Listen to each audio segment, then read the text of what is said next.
Кутмай кечиңиздер менен сиздер көрүп жаткан ЛТРде Күн маек программасы биз бул жолку чыгарылышта уникалдуу салттуу музыканы даңазалаган Рухсанат эл аралык фестивалю тууралуу сүйлөшкөн отурабыз. Атыжөнүм Айгерим Жанакул жана биздин студияга келген конокторду тааныштыра өтөйүн.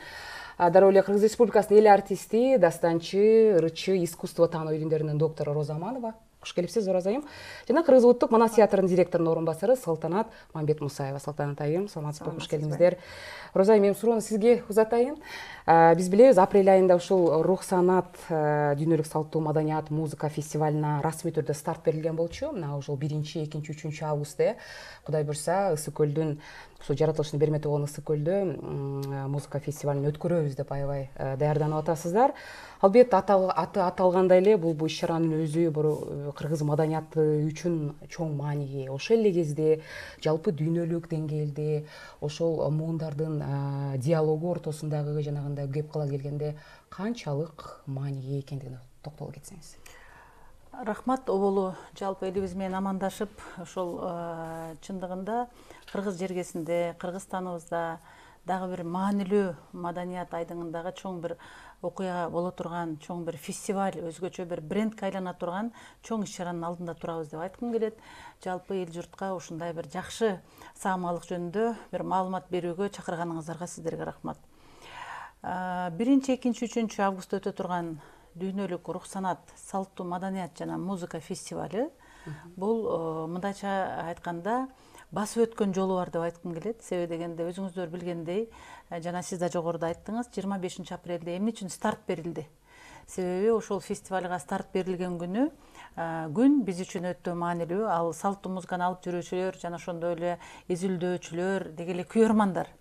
2004-жылдан бери карата биз ошол 25 апрелди салттуу музыка күнү катары белгилеп келе жатабыз. Демек, 2024-жылы 20 жыл болду да. Ошол ар бир 5 жылдыкта десем болот, бир урунттуу, бир жакшы бир долбоорлор менен коштолуп келе жатат. Мисалы 2019-жылы ошол Кыргыздын салттуу музыкасы фондусу Кыргыз эл ассамблеясы менен бирге Кыргызстанда комуз күнү болсун деген демилгени көтөрүшкөн. Мына Кыргызстаныбызда Кудайга шүгүр ошол убакта президенттин баягы указы менен, жарлыгы менен бүгүнкү күндө Кыргызстанда комуз күнү бар. Анан 2024-жылы биз ошол 20 жылдыгын урматына карата 25 апрель салттуу музыка күнүнүн ушул 25 апрелде дагы бир Кыргызстанда жакшы бир долбоор калып калса экен деген тилек менен ошол Маданият маалымат министрлигине деген бул сунушту жибергенбиз.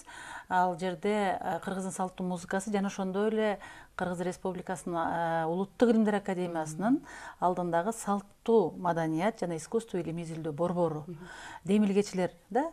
Мына ушул бул демилгени өлкөбүздүн президенти Садыр Нуркожоевич колдоого алып, мына ушул эфирден пайдаланып, биз ушул өлкө башчысына чын дилден ыраазычылыгыбызды билдиребиз. Себеби бул улуттук иденттүүлүктөгү маанилүү бир долбоорлордун бири да. Анын үстүнө өзүңүздөр жакшы билгендей, мына азыр бизде өзгөчө орунда турган бир доктрина дейбиз, улуттук дем дүйнөлүк бийиктик деп баарыбыз мына баса белгилеп жатабыз. Мына ушунун өзү бүгүнкү күндөгү ошол Рухсанат фестивали сыяктуу иш-чаралар мына ушундай баягы бир президенттин жетегинде турган баягы улуттук мындайча айтканда мамлекеттик программаларды ишке ашырууга өзүнчө бир долбоор өзүнчө бир каражат болуп эсептелет эмеспи.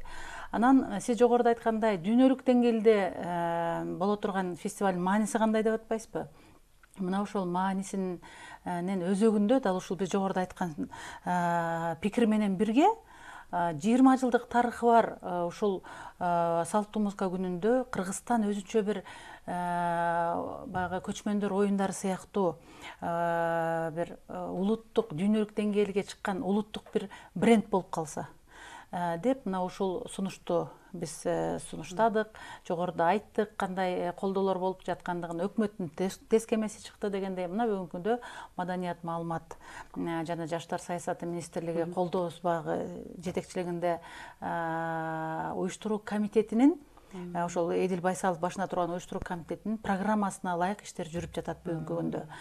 Ал эми максаты жана анын талаптарында белгиленгендей, бүгүнкү күндө ошол маданий бир аянтча болуу менен бирге ал жерде салттуу музыканы алып жүрүүчүлөр, демек музыканттар жана ошондой эле аны изилдөөчүлөр, окумуштуулар жана ошол маданият менен искусствону өзгөчө быйылкы фестивалдагы иш-чара бул салттуу музыкага басым жасалып аткандан кийин ошол салттуу музыкалык искусствону дүйнөгө жайылтууга белсенген продюсерлер бар.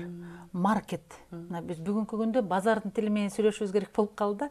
Маркет деп ошол музыкалык искусствону жайылтуучулар жана элге кандай болот? Мисалы ошол салттуу музыкага алып жүрүүчү, эгер ал профессионал музыкант болсо, кандай деңгээлде болуш керек? Ошону дүйнөлүк элдерге тааныштырууга белсенген продюсерлердин келиши менен бирге, демек мунун өзү ушул биздин долбоордун концепциясында так айтылгандай, бүгүнкү ааламдашуу доорунда улуттук иденттүүлүктүн өзөгүндө турган салттуу маданияттагы өзгөчө мындай орундагы салттуу озеки салттагы деп айтсак болот, туурасы профессионалдык музыкалык искусствону сактоо, өркүндөтүү жана жайылтуу болуп эсептелет. Жакшы. Эми кимдерди, кандай конокторду күтүп атасыздар? Ошол кандай мамлекеттердин өкүлдөрү келгене жатат, масштабтуу болот экен? Мен буга бир ушул маданият, маалымат, жаштар саясаты министрлигинин жетегинде турган долбоорлордун бир ошо көңүл жылытарлык деп айткым келет го.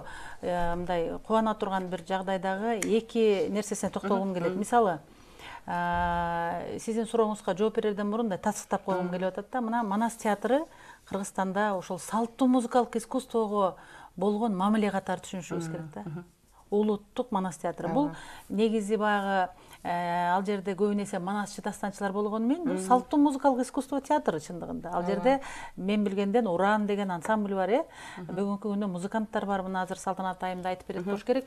Манас театрын козгоп калган себебим жакында Кыргызстанда дүйнө элдеринин эпостор деген фестиваль өттү. Менимче бир канчанчы 8-чи жолкусу өттү, 8-чи. Ошол себептен айтайлы дегенибиз, мына озеки салттагы профессионалдык музыкалык искусство 3 чоң багытты камтып атат өзүнө. Бул айтуучулук, аспапчылык жана аваздык аспапчылык.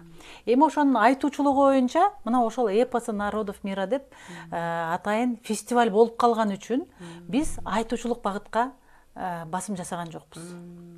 Демек өзү айтып тургандай, аспапчылык жана аваздык аспапчылык багытта сынак болот. Мына жана биз жогоруда айтпадыкпы, 3 чоң иш-чара өтөт фестивалдын алкагында. Сынак, илимий практикалык жанагы маанигиси терең болгон окумуштуулар катышкан конгресс жана ошондой эле маркет. Мына ушул жерде сиз берген суроого айткым келет да, мисалы бүгүнкү күндө конкурстун өзү жобосу боюнча жеке жана топтор арасында болчу. Бир нерсени түшүнүшүбүз керек да, баягы бизде совет заманында улуттук музыканы фольклор деп атап келишкен да. А фольклор дегенде эле билесиздер да, баягы биздин кең мааниде, мындайча айтканда биздин өздүк көркөм чыгармачылыгы көбүрөөк басым жасап, а биздин профессионал музыканттар, мисалы филармонияда иштегенде элечи, өмүрүн ошол искусствону сактоого арнагандар, мисалы биз көзүн көрүп калдык Толтой Мураталиевдин мисалы, же болбосо теге залкар инсандардын көбүн көрүп калдык да, Уркаш Мамбеталиев менен чогуштап калдык мисалы. Кечээ эле арабыздан өткөн Урак Абдырахманов, Эстебес Турсуналиев, Ашырал Айталиев дегендей, Туганбай Абдиевке окшогон залкарлар, башкасын айтпаганда менин устаттарым мисалы Болуш Мадазимовго окшогон, Калыбек Жекшеновго окшогон дегендей. Не деген залкарлар өттү? Демек, ошол залкарлар деген бул профессионалдуу музыкалык искусствону алып жүрүүчүлөрү болуп атат да. Бирок мунун өзгөчөлүгү, биз баягы профессионалдуу музыка десе эле, баягы жазма маданиятка көңүл бурабыз да, нотага түшкөн деп. Ал музыка таануу илиминде өзүнүн баягы аталышы, орду так жазылып турат. Жазма, европалык жазма маданияттагы искусство. А биздики озеки салттагы профессионалдык музыкалык искусство. Мен муну мындай айтып берип атканым элге да түшүнүктүү болсо дегеним го. Анан ошол себептен быйыл мисалы мына конкурска жеке аткаруучулар келет, жана ошондой эле топтор келет. Эми бул Кыргызстанда биринчи өтүп аткан сынакка 7 дүйнөнүн, биз азырынча билбейбиз кайсыл өлкөлөрдөн болот. 7 баягы жюри дейбиз го, же болбосо калыстар тобу 7 өлкөдөн шайланат да, 7 өлкөдөн. Анан кийин эң баягы өзгөчөлүгү бүгүнкү күндө 100дөн ашуун катышуучу болуп атат. Анын арасында албетте топтор бар, бир 20дан ашык топтор бар. Жана бир 50ге жакын, Кыргызстандан эле 20га жакын соло баягы жеке аткаруучулар бар. Эми өнөр албетте баардык гүлүк жана гүлүк баягы эмеге түшкөндөй да, ат чабышка түшкөндөй. Гүлүктү көрсө төрт аягы тыбырайт дегендей. Мейли Мароккодон келип катышкан, бизде көп ар кайсы өлкөдөн, Индиядан бар, Кытайдан бар, Кореядан бар, атыгүл теги Америкадан бар экен. Ал эми бизге келген өтүнмөлөрдөн көрүп атабыз да, Өзбекстан, Казакстан, Тува дегендей, Россиянын бир топ, мисалы, баягы республикалардан. Анан ушул жерде айта турган нерсе, жюри эмнеге көңүл бурат дешиңиз мүмкүн да, калыс тартабы. Ооз-2 салттагы искусствонун профессионалдуулугуна. Себеби 50 жыл мурун ошол музыка сакталып келген. Андан кийинки 20 жыл, 30 жылда биздин жана атын атаган залкарлар аркылуу биз ошол өнөрдү сакталып келе жаткандыгына көзүбүз жетти. Жана ошол кишилерди көргөн сайын баарыбыз мындай ыраазы болуп, ушул залкарлар деп ошону билип баарыбыз. Эми бүгүнкү күндүн мураскерлери кандай болду экен? Бүгүнкү күндүн алып жүрүүчүлөрү кандай? Мына ошону көрүш керек да. Мисалы, мен Өзбекстандан келген дутарчылардын эмесин көрдүм, видеосун. Себеби ошо жободо ошондой экен. Ошондой түзүлгөн, баарыбыз ошого макул болгонбуз. Ал жерден Тимур Сагынбаевич, мисалы Саламатов, Нурлан Нышановго окшогон белдүү ошол музыкалык искусстводогу түшүнүгү бар баягы кесипкөй адамдар отурат да. Ошо жерде мен көрдүм, жаштар абданчы. Мисалы Шарк тароналарына биз катышып эле жүрөбүз го, Самаркандта. Ал жерде мен өз көзүм менен көргөм, анда 97-жыл болчу. Насиба Саторова деген өзбектин маком искусствосундагы бир эбегейсиз болуп, бир өзүнчө укмуш искусство да. Мына ошону аткарган, эжеке гран-прини алганда баарыбыз таң калганбыз. Ушундай болот турбайбы? Профессионал деген ушундай болот турбайбы? Профессионал деген 40 мүнөт ошол бир чыгарманы, эми ал циклдык абдан чоң жанрга кирет, абдан вокалдык, инструменталдык бийик искусствону көргөзөт эмеспи? Ошону ушундай турбайбы дептим эле, ушунчалык ошонун баягы шарданы менен биздеги өзүбүздөгү болгон профессионализмди өстүрүүгө мындай өзүбүздү тарбиялаганбыз дегим келет да. Салтан атайым, сизге суроо берелик. Жогоруда Роза айым айткандай, албетте азыр даярдык иштери аябай кызуу болуп атат. Себеби дегенде 1-2 ай эле калды, анын үстүндө бул чоң масштабтуу уникалдуу фестивалдын мааниси туурасында жогоруда белгилеп өттүк. Биз билебиз, негизи Манас театры негизи көптөгөн ушундай иш-чараларды уюштуруп келе жатат. Анын бирин дагы айтып өттү Роза айым. Буга чейин биз билебиз, салттуу музыка жумалыгы деген дала ирет, өтүп келатат. Менимче бир 20 бир канчанчы ирет? Быйыл 21-жыл. 20 жыл былтыр эмесе юбилейлик болду. Айырмачылыгы жөнүндө түшүндүрүп бересизби? Бул рух санат экөөнүн айырмачылыгы жогоруда бир деталын айтып өттү Роза айым. Ооба, мен дагы Роза эжекеге аябай кошулат элем. Негизи ар бир улуттун эң негизги иденттүүлүгү бул тили менен эле маданияты да. Ооба. Роза эже айтып кеткендей, биз улут болуп сакталып калыш үчүн ааламдашуу доорунда көп мамлекеттерде улуттардын арасына сиңип кетип аткан учурда бул фестиваль абдан маанилүү фестиваль. Анткени ошол эле классикалык өнөрдү канчалык өстүрсөк дагы, балетти канчалык өстүрсөк дагы, биз кыргыз эли, кыргыз улуту ушул рухий маданияттарды алып жүрүүчүлөр жок, ошол рухий маданиятыбыз жок, биз жоголуп кетүү коркунучунда калышыбыз мүмкүн да. Эмне үчүн Манас театры түзүлдү деп баса белгилеп атат Роза эже. Эмне үчүн Манас эпосун ЮНЕСКОга каттаттык? Эмне үчүн ушул салттуу маданиятты алып жүрүүчүлөрдү биз абдан колдоп атабыз? Анткени биз баягы Маданият министрлигинде иштеген киши катары, көп анализ кылган киши катары абдан экономикасы дагы бар жактан дагы өнүгүп кеткен мамлекеттер дагы кайрадан артка иденттүүлүгүнө кайтып атат. Өзлөрүнүн иденттүүлүгүн издеп атат да. Биз кыргыздар ошону сактап калдык. Бизде ар бир кыргыздын жүрөгүндө Манас болуп атат. Анан Роза эжеге окшогон Жанна Дарк деп коюш керек. Биз кээде колдобой деле коюшубуз мүмкүн, болгон Колдобой учурлар жүргөн да бизде болот да. коесуң. Анан бул Роза эже айткандай, бул рух санат фестивалю эң негизгиси кичинеден республикада өстүрүп, кичинеден тарбиялап, баягы жөн эле алып жүрүүчүлөрдү эле айттыра бербей, баягы традиционно деп коебуз, салттуу айттыра бербей, дүйнө элине кызыктуу кылып алып чыгыш үчүн, дүйнө элине профессионалдык деңгээлде алып чыгыш үчүн бул эмне деп, ошол эле гитара сыяктуу мүмкүн. Гитара мамлекеттерге кандай тараса, кийин комузду дагы, кыргыз элинин комузун дагы Латин Америкада ойногондой кылып, Колумбияда ойногондой болгон фестиваль кылып алып чыксакпы деген баягы бир жакшы ниет менен кыргыздын бир 100 жылдык алдыга бир максат койгон бир мындай перспективдүү мындай бир жакшы фестиваль болуп атат да. Анан мен деле башында чынын айтышым керек, Роза эже былтыртадан баштап эме кылганда эми ошол эле эпостор боюнча бүткүл дүйнөлүк эпостор менен Роза эженин рух санаты менен мунун айырмачылыгы эмнеде деп менде деле мындай күмөн болгон.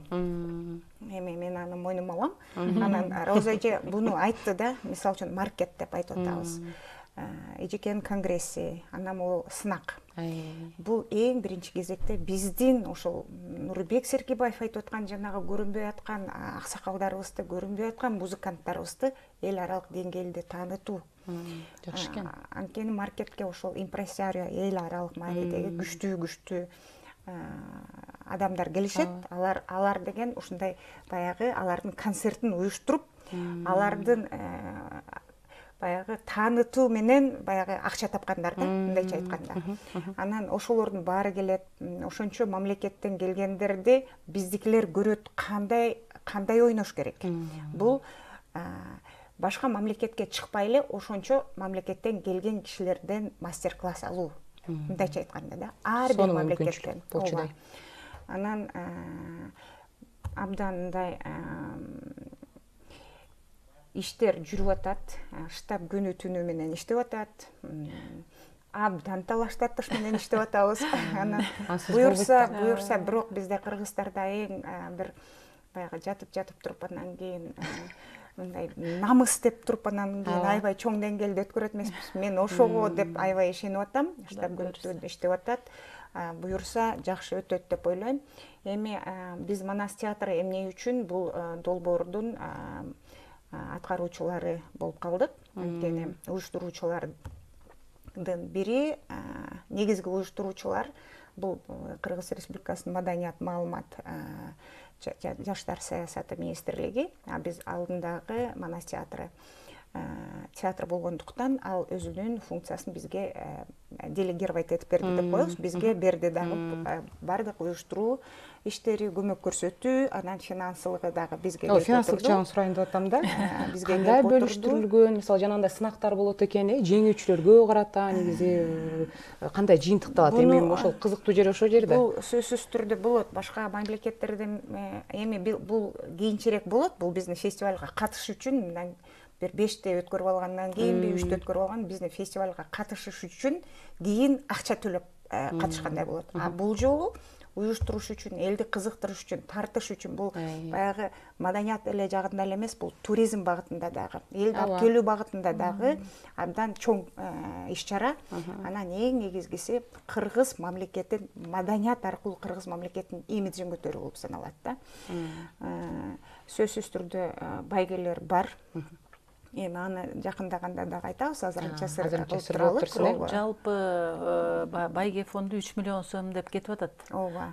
Менимче рекламасы кетип атат да. Жалпы биринчи орун, экинчи орун деп аны баягы калыстар менен дагы кылабыз. Анан Кыргызстандагы эл аралык деңгээлде өтүп аткан фестивалдарды байкасаңыздар, калыстар тобу бул мамлекеттик деңгээлдеги, эл аралык деңгээлдеги калыстар тобу болот да. Сөзсүз түрдө. Анан абдан калыс жетишет. Бул биздин рух санат эле эмес, буга чейин өтүп келгендер дагы. Башка мамлекеттерде мен эми бардыгында деп айтпайм, кээде өзүлөрүнө алып калганга аракет кылышат. Баягы анын деңгээлине карабай эле. Биз Кыргыздарда ушундай барабыз, же кең пейилдүүлүгүбүзбү, же болбосо баягы чынчылдыгыбызбы, айкөлдүгүбүзбү, биз тике калыс чечет. Мен муну баягы айтып жаткан себебим, катышуучулар чет мамлекеттен келгендер дагы бул боюнча камсамына болсо болот. Анткени жанагы Мейкин Азияны билесиздер, эң биринчи гран-прини Казакстанда ал кезде жылдызы жанбай турган Димаш алып кетип, ошондон кийин бизден чыккан. Мүмкүн ушул Рух санат фестивалында дагы ошондой салттуу музыка жагында бир сонун эл аралык деңгээлдеги жылдыздар жанат деп мен аябай ишенем. Негизи эле жаштар арасында бул өнөргө кызыккандардын тенденциясы туурасында айтып берсеңиз. Баягы бир жаралуу суроого берип атасыз да. Себеби дегенде, мисалы, эгер биз өзүбүз айта турган болсок, мен деле Кыргызстанда эмес, чет өлкөдө, мындайча айтканда коңшу өлкөлөрдө, жакын өлкөлөрдүн бири, мисалы аспирантурадан кийин Казакстанда өзүмдүн илимий эмгегимди коргогом да. 2006 жылы кандидаттык диссертациямды. Эми өзүңүз ойлонуп көрсөңүз, совет заманында бизде мисалы музыкалык искусство 17:00-02 деген шифр менен корголот да. Искусство таануу боюнча 17:00 болсо, 00 болсо. Ошондо бизде совет жок эле да. Көрдүңүзбү? Бул көп маселени өзүнө маселенин эмнесин айтып турат, көп кабарын айтып турат да. Бул жерде көп маселе бар. Бул жерде маданият саясатындагы илимге болгон мамилени дагы анча-мынча сөзсүз түрдө анча-мынча эмес, так эле эмесин айтып турат да, деңгээлин мындайча айтканда. Ошол совет заманында эле биздин окумуштуулар, ошол эле Дүйшалиев, ошол эле Субаналиев бардыгы сырттан коргошкон. Эми эгемендүү республикабыздын тарыхында бул өтө кубанарлык.